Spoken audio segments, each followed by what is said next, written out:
অত্যন্ত হৃদয় বিদারক এবং খুব কষ্টদায়ক একটা ঘটনা। ঢাকায় একটি বেসরকারি বিশ্ববিদ্যালয়, প্রভাবশালী বিশ্ববিদ্যালয়, সেই বিশ্ববিদ্যালয়ের একজন ছাত্র, অমুসলিম হিসেবেই সে পরিচিত, হিন্দু, অপূর্ব পাল। এই ছেলেটি গত 4ই অক্টোবর দিনের বেলায় ক্লাস চলাকালীন কোরআনে কারীমের সঙ্গে চরমতম বেয়াদবি করা এবং অবমাননা করার কিছু ঘটনা ঘটিয়েছে এবং এগুলো ভিডিও হয়েছে। খুব আশ্চর্যজনক ব্যাপার হলো, তখন যারা বাধা দিয়েছে অল্প কিছু ছাত্র, এবং সেই বাধাটা হলো খুব স্বাভাবিক, অল্প, তাকে যেন এই কাজটা সে না করে, কিন্তু কোনো ঘটনা ঘটে নাই। তো ওই ছেলেকে প্রহার করা অথবা বাধাটাও খুব জোরালোভাবে দেওয়া, কিন্তু এই ছেলেটাকে খুব উগ্র মনে হয়েছে। এটা এই জন্য বলছি, ভিডিওর কিছু কিছু অংশ আমি দেখেছি, পুরো বর্ণনা দিতে আমার শরীর কাঁপবে। কোরআনে কারীমের সঙ্গে বাংলাদেশে জনসমক্ষে এরকম বেয়াদবি করা, পায়ের ব্যবহার করে, তো এটা খুব ভয়ঙ্কর। পরবর্তীতে যে ফেসবুক আইডিটা তার বলে পরিচিত হয়েছে, ওই আইডিটায় ভিডিওগুলো দেখেছি আমি, একাধিক ভিডিও একসঙ্গে পোস্ট করা ছিল। এখন কি অবস্থা আমার জানা নাই। তো ওই সময় তেমন কোনো কিছু তার ক্ষেত্রে করা হয় নাই।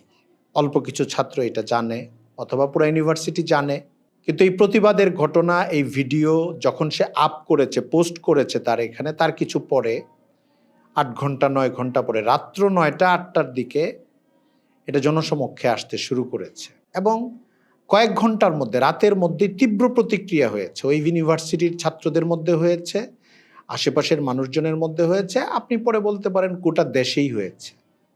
এর পরের দিন 5ই অক্টোবর প্রচণ্ড বিক্ষোভ হয়েছে, অনেক দাবি দাবা জানানো হয়েছে। এটা অত্যন্ত মর্মান্তিক, বেদনাদায়ক এবং বাংলাদেশে ইসলামোফোবো, কোরআন অবমাননা, রাসূল অবমাননার বিভিন্ন সময় অল্প কিছু দৃষ্ট বেয়াদব লোকজন যে কাজগুলো করেছে অতীতে, তার একটা চূড়ান্ত রকমের একটা রূপ সাম্প্রতিক সময়ের মধ্যে এই ঘটনাকে বলা যায়। এই ছেলেটাকে ওই দিন রাত্রেই জনদাবির প্রেক্ষিতে প্রথমে সরিয়ে নেওয়া হয় এবং কিছু কিছু জায়গায় লোকজন তাকে খুব হালকা প্রহার করে, মনে হয়েছে পুলিশের হাতে তুলে দেওয়ার সময় হিসেবে। কারণ পরে যে তার ছবি দেখেছি অথবা ভিডিও দেখেছি, কোনো হেফাজতে থাকা অবস্থায় হাসপাতাল বা কোনো জায়গায় তেমন মারাত্মক কোনো আহত, ইনজোর্ড মনে হয় নাই আমার কাছে, জখমি হয়ে আছে এমন কিছু মনে হয় নাই। কিন্তু পরের দিনের মিছিল বিক্ষোভের কারণে কয়েকটা সিদ্ধান্ত হয়েছে। ইউনিভার্সিটি কর্তৃপক্ষ এটাকে খুব বড়ভাবে দায়িত্ব নিতে চায় না এই শুরুর দিকে। পরবর্তীতে ছাত্রদের ব্যাপক দাবির প্রেক্ষিতে আমি বেশ কিছু অনলাইনে ছাত্রদের ব্যাপক মিছিল দেখেছি।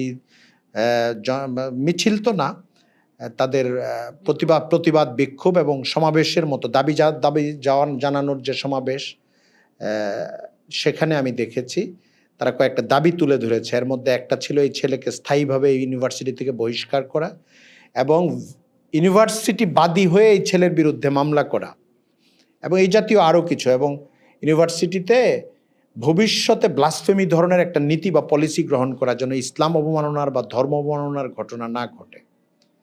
আর অন্য আরও কিছু দাবি আশপাশ থেকে এসেছে, বিভিন্ন জ্ঞানীজনরা, গুণীজনরা বলেছে, যেটাও ছেলেদের মুখে সম্ভবত এসেছে, যে ক্যাম্পাসে কোরআনের তাফসির, কোরআনের দর্স এবং সিরাতের আলোচনা, এগুলো চর্চা করা ব্যাপক, যেহেতু এখানে একটা কোরআন অবমাননার ঘটনা ঘটেছে। আমি এতদিন পর্যন্ত বাংলাদেশে বিভিন্নভাবে যেসব ইসলাম অবমাননার ঘটনা ঘটেছে, সেক্ষেত্রে এটাকে একটু ভিন্ন মাত্রার, প্রকাশ্যে দুঃসাহসী ঘটনা মনে করি এবং এটা খুব শক্ত হাতে প্রতিবাদ করা দরকার বা বিচার করা দরকার, দৃষ্টান্তমূলক শাস্তি দেওয়া দরকার বলে আমি মনে করি।